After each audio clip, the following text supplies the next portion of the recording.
Napasyalan ko noong isang araw itong lupang sinilangan ng aking nanay. At of course, yes, Bicolana po ang aking nanay guys. So yun.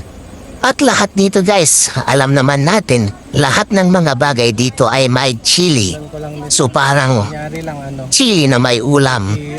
O ulam na may chili, iba yun, di ba? Pero pag sinabi mong chili na may ulam, kakaiba. Kasi nga, lahat ng mga bagay dito ay lahat may sili.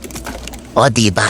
Kaya itry nyo na rin itong ice cream guys. May iba-iba ding level ito guys ng lakas yung sili nila. May level 1, 2, 3, 4, and 5. At ang 5 ang pinakamalakas ata dito. So yun, na-try ko nga siya guys. At yun, malakas nga yung chili dito sa ice cream nila. Pero masarap naman guys. So kung yung 1 medyo parang ramdam lang ng konti. Pero may sipa nga siya guys.